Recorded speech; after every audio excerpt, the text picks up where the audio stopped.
Bom, pessoal, primeiro vídeo do capítulo 2 sobre a primeira lei da termodinâmica. E nesse vídeo a gente vai introduzir alguns conceitos novos, no caso, calor, trabalho, mas antes disso a gente vai fixar alguns conceitos que a gente já viu, né, no primeiro capítulo.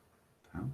Então, o primeiro conceito que a gente vai fixar é o conceito de sistema termodinâmico, que é para a gente a parte que a gente está investigando.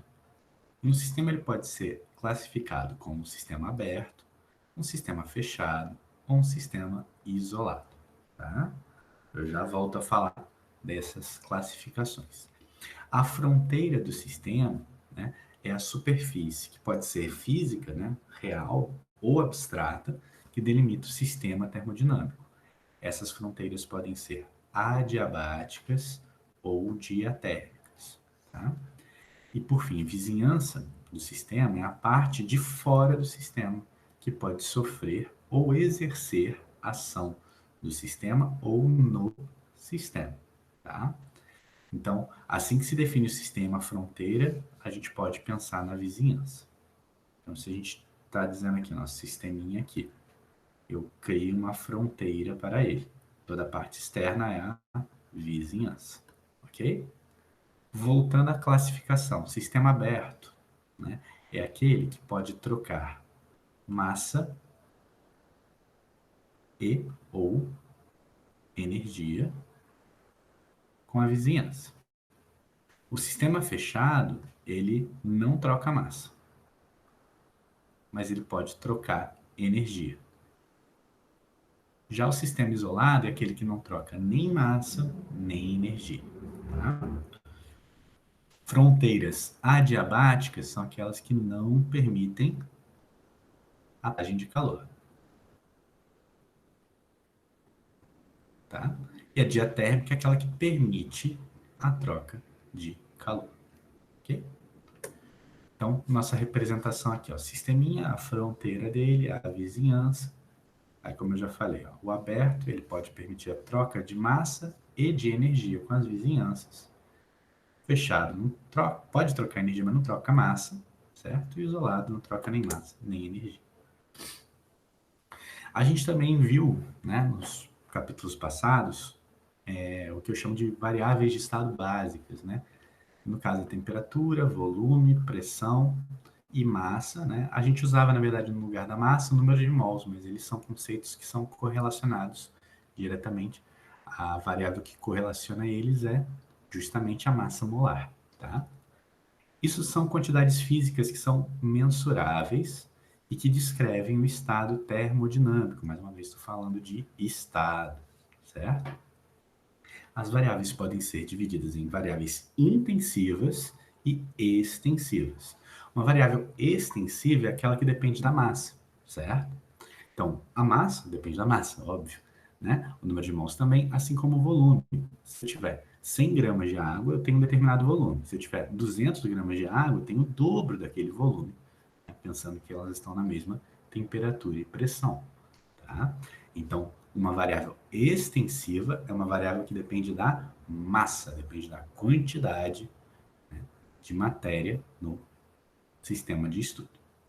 Já uma variável intensiva é aquela que não depende da massa, certo? Por exemplo, a temperatura.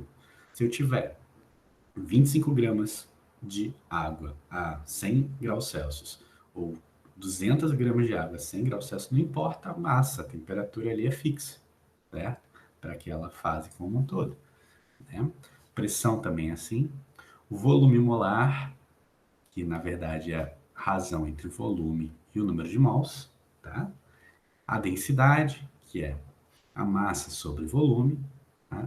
E várias outras são variáveis intensivas. É importante destacar, ó, que se a gente pegar duas variáveis extensivas e dividir, isso vai dar uma variável intensiva. Repare, o volume e o número de mols são variáveis que são extensivas. A razão entre as duas é intensiva. A densidade é definida como massa sobre volume. Variável extensiva dividido por variável extensiva dá uma variável intensiva. Tá? Bom, outro conceito que a gente viu no capítulo passado foi o conceito de equação de estado, né? Que é a relação que envolve quatro né? Aquelas 4 variáveis básicas, né, de estado básico. Na verdade, pode envolver quaisquer variáveis de estado do nosso sistema, tá? O estado de um sistema é a caracterização da condição física de um determinado sistema que está em equilíbrio, né, para a gente aqui, né? E quando a gente não verifica mudanças nas variáveis de estado de um sistema com o tempo, a gente diz que o sistema está em equilíbrio, certo? Ele não está, nada está se mudando, nada está mudando, né? Com o tempo, o sistema está equilibrado, nada se modifica. A transformação termodinâmica é a saída de um estado inicial de equilíbrio para um estado final de equilíbrio, um novo estado termodinâmico de equilíbrio. E o processo é o caminho em que se dá essa transformação, né? Então, a gente tem, por exemplo, o processo isotérmico, que é aquele que a temperatura permanece inalterada durante todo o processo, tá? E esse processo é representado por um isotermo. A gente já viu isotermos no capítulo anterior, tá? A gente tem o processo isobárico, que é aquele que a pressão é mantida constante, ela não se altera durante todo o processo, né? E a gente representa esse caminho por uma isóbara, uma linha de pressão constante, tá? A gente ainda tem o processo isocórico, que é aquele no qual o volume se mantém constante, tá? Durante toda a realização, né? E o processo pode ser representado aqui por uma linha chamada isócora, uma linha de volume constante, tá? Por fim, a gente vai ver no final do capítulo, a gente tem o processo adiabático, certo? E o processo adiabático é aquele que não há liberação de calor, nem recebimento de calor durante todo o processo, tá? A gente vai falar mais lá para o final do capítulo. A gente ainda tem algumas definições que, por enquanto, a gente vai deixar meio por alto e em vídeos futuros a gente vai descrever melhor. A gente diz que um processo é reversível se o processo ocorre, tá? Se o sistema evolui durante a evolução, né, ele caminha por estados contínuos de equilíbrio. Tá? Processo reversível também é chamado de quase estático.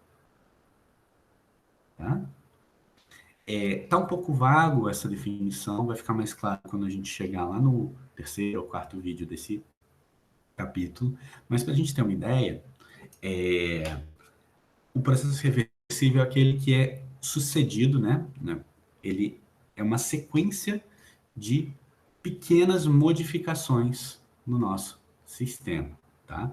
Por isso quase estático. Parece que ele nunca está mudando, mas ele está mudando, né? São variações infinitesimais durante o processo. Então, todo processo que a gente pensar que for meio brusco, por exemplo, se eu tiver um vaso, certo? Com um pistão e um peso em cima desse pistão. Eu tirar esse peso todo de uma vez é um processo muito bruto.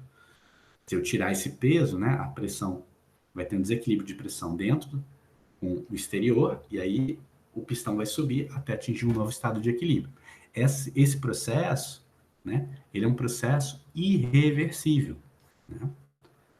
Porque ele caminhou bruscamente, ele não caminhou durante todo o processo por estados de equilíbrio, certo? Ele só tinha um estado de equilíbrio no início e no final. No reversível, era como se eu tirasse muito lentamente esse peso para chegar no mesmo estado final. A gente, mais uma vez, reitero, a gente vai ver isso melhor daqui a alguns vídeos, tá? Todas essas definições visitadas aqui, né, que a gente está apresentando, elas são de fundamental importância para a termodinâmica. Tá? Então, a gente precisa internalizar, tem que estar no sangue esses conceitos para a gente entender o restante da disciplina, sem mais dificuldades. Tá? Bom, feitas essas definições, a gente vai entrar, então, e começar a falar de trabalho e depois falar de calor. Né? O trabalho, ele é dado, eu sempre tenho trabalho, sempre que eu tenho um deslocamento de um corpo a partir de uma força. Então, por exemplo, se eu pegar essa canetinha, eu levanto, Eu estou realizando uma força, certo? E estou deslocando um corpo. Então, isso é a realização de trabalho. Existe trabalho quando ocorre deslocamento como consequência de uma força que atua entre sistema e vizinhança. Tá? Isso aqui foi tirado do Atkins. Então, se eu tiver aqui uma parede que está móvel, está numa posição inicial, eu faço uma força para empurrar, certo? Aí eu empurro essa parede por uma determinada distância. Isso implica na realização de um trabalho. Tá? Agora eu vou entrar numa matemática, né? O trabalho, infinitesimalmente, uma variação infinitesimal do trabalho é dada pela força vezes um deslocamento infinitesimal, tá? Tem um videozinho, né? Digamos assim, um vídeo zero desse capítulo, que é eu faço uma revisão de cálculo. Não é obrigatório que vocês vejam, mas eu aconselho, tá? Em termos infinitesimais, a gente tem essa aqui, ó, essa definição. Variação do trabalho, muito pequenininho, é igual a uma força vezes um deslocamento, certo? Se esse deslocamento ele ocorre de uma posição inicial até uma posição final, certo? A gente pode integrar essa equação e chegar na equação 1. Então, o trabalho vai ser definido como a integral, certo? De uma distância, né, de uma posição zero, posição inicial, para uma posição final. E essa integral é da força vezes o deslocamento. Se a força ela é constante, eu posso tirá-la da integral, e aí o nosso trabalho fica uma força vezes a variação do deslocamento. Então, aqui é uma força vezes variação. Na verdade, vezes o deslocamento, a variação da posição. Tá? Como a gente definiu anteriormente. Então, ó, uma força causando um deslocamento. Certo? Essa força é a força aplicada, que a gente considera constante, S0, aquela posição inicial do nosso sistema, tá vendo? Aqui, ó, seria essa, e a SF seria essa daqui, né? No caso, S0 aqui, SF aqui, tá?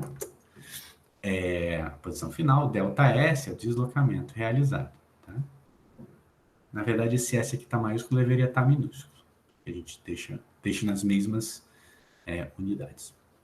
E o trabalho tem um conceito, né, um pouco abstrato, mas é isso. Toda vez que eu causo um deslocamento através do uso de uma força, tá? E realizar trabalho é o equivalente a levantar algum peso. Como eu falei, se eu pegar essa caneta, levantar, estou realizando um trabalho, certo? Então a gente pode enxergar que trabalho é gasto, né, quando a gente tem algum levantamento. A gente pode transformar aquele processo, tirar a energia daquele processo para que ele levante algum peso nas vizinhanças. Então vamos pensar aqui num vaso, certo? Com um pistão aqui e aqui dentro tem um gás, certo? Se eu fizer com que esse gás empurre esse pistão para cima, ele está levantando. Esse é o trabalho chamado trabalho de expansão, tá? De um gás. Se a gente tiver uma reação química, certo? Que impulsiona uma corrente elétrica, né? Uma reação que está liberando, a gente está conseguindo extrair, né, corrente elétrica dela, através de uma resistência, a gente pode pensar, aí já é uma divagação um pouco maior, que essa corrente elétrica poderia ser acionada por um motor, e esse motor levantar um peso. Então, esse trabalho seria um trabalho, né? Isso aqui seria uma reação que gera trabalho. Tá? Bom, e a partir da definição de trabalho, a gente pode definir o que é energia, que é um conceito que talvez esteja mais na cabeça, né, dos alunos. A energia de um sistema é a capacidade desse sistema em realizar trabalho. Certo? Quanto maior a energia, maior a capacidade de eu realizar trabalho. Tá? Então, se um sistema realizar trabalho, né, o meu sistema está realizando trabalho, ele gastou uma parte daquela energia que ele tinha para realizar trabalho. Então, ele perdeu a capacidade de fazer trabalho. Ele perde essa capacidade por ele ter realizado esse trabalho. Então, a energia dele cai. Ok? Agora, se o sistema recebe trabalho, ele adquire capacidade de realizar mais trabalho, né? Esse trabalho, né, pode se aproveitar de alguma forma, então o sistema ganha energia, tá? Aí, muitas experiências mostram, né, que a energia de um sistema, ela pode ser modificada, tá? De maneiras que não envolvem trabalho. Mas se ela pode ser modificada de maneira que não envolve trabalho, é preciso entender algum outro, né, formalizar algum outro tipo de energia, né, que o sistema pode receber para aumentar a capacidade de realizar trabalho. E é isso a gente chama de calor, tá? Uma outra forma de variar a energia do sistema é através do calor.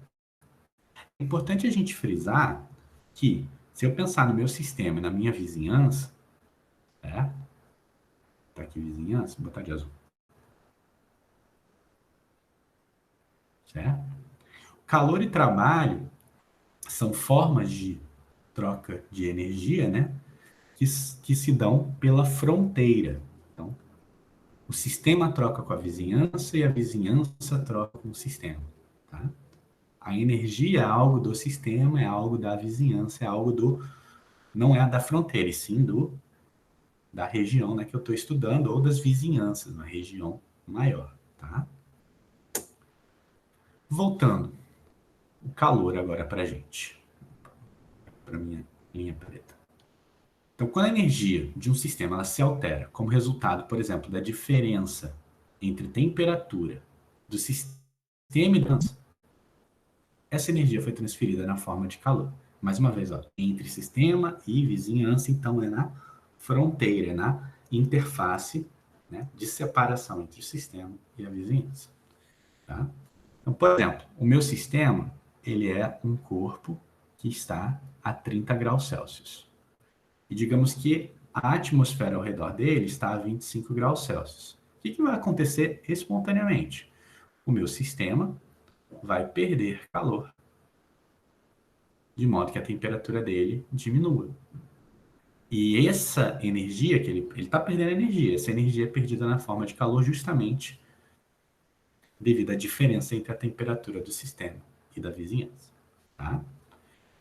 Se a gente tiver, né, aquecendo a água, a gente aumenta a capacidade dela realizar trabalho. A gente está jogando calor para a água, né?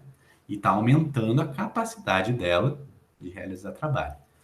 Né? A água quente, ela tem mais capacidade de realizar trabalho do que a água fria, certo? E para eu aquecer, eu tenho que jogar calor. Então, o calor no sistema, eu aumento a capacidade dele realizar trabalho. Tá? Agora, como eu falei, calor e trabalho são formas que se dão, né? São formas de interação, né? de fluxo de energia que se dão pela fronteira, né, de sistemas. Mas nem todo tipo de sistema, né, tem fronteiras que permitem a passagem de calor. Tá? Então, pessoal, a gente tem as fronteiras chamadas diatérmicas, que são aquelas que permitem a troca de calor, tá? Do sistema com a vizinhança. E permite em ambos os sentidos, né? O calor entrando ou o calor saindo, tá? Devido a isso, a temperatura permanece constante no meu processo, tá? E aqui a gente tem o sistema e a vizinhança. No primeiro caso, o sistema recebendo energia das vizinhanças. Essa energia é recebida na forma de calor. Esse processo é um processo endotérmico. É um processo no qual o sistema recebe energia das vizinhanças. Tá? Essa energia que ele está recebendo é suficiente para manter a temperatura fixa. Tá? Então, reparem, eu estou trocando calor e mantendo a temperatura fixa. Então, vamos dissociar a ideia de calor e temperatura, porque há uma confusão nesses termos, tá? Eu estou fornecendo calor num processo isotérmico. Assim como eu posso, né? Se tiver um processo adiabático, um processo que não há entrada de calor, a minha temperatura vai mudar. Então, são coisas diferentes, tá? Aqui no segundo lado, essa figura que foi tirada do Atkins, eu tenho calor saindo do meu sistema. Energia sendo liberada para a vizinhança através de calor, tá? E esse é um processo que eu chamo de exotérmico. Esse calor é liberado para que se mantenha a temperatura constante. Então, esses dois processos aqui que a gente está ilustrando são processos isotérmicos, tá? E como a parede, né, a fronteira é diatérmica, ela permitiu a passagem de calor. Por outro lado, aqui está conceito de trabalho, deveria estar conceito de calor. Perdão, pessoal. Depois eu corrijo lá nos slides. Por outro lado, tem fronteiras que são adiabáticas, que são aquelas que não permitem a saída, né, de energia na forma de calor. Tá? Então, o calor não pode sair do sistema. Então, se eu tiver, né, tendo um processo, vou começar por esse lado aqui, o processo que está, uma reação química, né, que vai acabar liberando energia para o sistema, essa energia liberada ela não pode sair na forma de calor para as vizinhanças. O que vai acontecer com essa energia liberada? Ela vai causar o aumento da temperatura. O processo processo exotérmico, né, ocorrendo no sistema de fronteiras adiabáticas, causa o aumento da temperatura. Tá? Então, essa temperatura que deveria sair, ela acaba aquecendo o sistema, porque a fronteira não permite a saída na forma de calor. Tá? Agora, vamos pensar no caso ele tem uma química que precisava, né, absorver calor para acontecer. Só que agora ela não consegue extrair calor da vizinhança. Ela tem que extrair essa energia, né? Ela tem que extrair essa energia para que a reação ocorra do próprio sistema. E aí, ela vai extrair do sistema e vai causar uma redução na temperatura. Tá? Daqui a pouco a gente vai deixar mais claro como esse efeito ocorre. Tá? Enfim, a calorimetria é o estudo, né, do calor transferido durante um processo físico ou químico.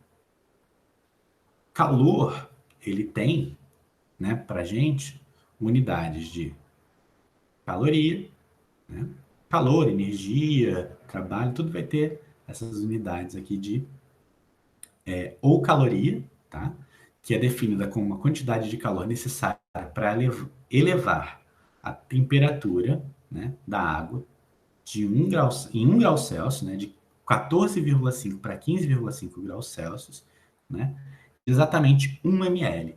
Então, essa é a definição da caloria. E uma caloria é igual a 4,1868 joules. Tá? A quantidade de calor para variar a temperatura de um sistema é proporcional à massa. E é proporcional também ao quanto quero aumentar essa temperatura. Então, calor, eu vou jogar no meu sistema, é proporcional à massa do sistema e à variação da temperatura. Quando a gente tem essa proporcionalidade, a gente pode dizer que o calor é igual a uma constante de proporcionalidade, m delta. Essa constante a gente chama de calor específico. Tá? E a unidade do calor específico é energia por massa, temperatura. Então, joule por quilokelvin é joule por grama Kelvin, caloria por grama Kelvin, caloria por quilograma Kelvin. Tá? Então, tá aqui, ó. CE para a gente aqui é o calor específico. Tá?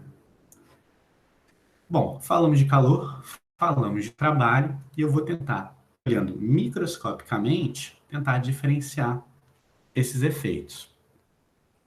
O trabalho, ele está relacionado a um deslocamento, né? Realizado por uma força. É um corpo se deslocando através de uma força. De certa forma, se eu tiver, por exemplo, vamos lembrar do nosso vaso com um pistão. Se eu tiver um pistão sendo empurrado, né, bem pertinho do pistão, se eu olhar as moléculas, esse empurrar do pistão jogaria, né, as moléculas para um mesmo sentido, um movimento ordenado. O trabalho está ligado a um movimento ordenado. Já calor está ligado a um movimento caótico, certo? Vamos lembrar que a temperatura ela está relacionada com as, né, energias cinéticas das moléculas, né, a média das energias cinéticas das moléculas do meio. Elas vão estar se movimentando de maneira frenética ali, certo? Se eu jogar calor, eu vou provocar um maior movimento caótico. Estou aumentando esse caos na movimentação, tá? Bom, pessoal, para o vídeo de hoje era isso. E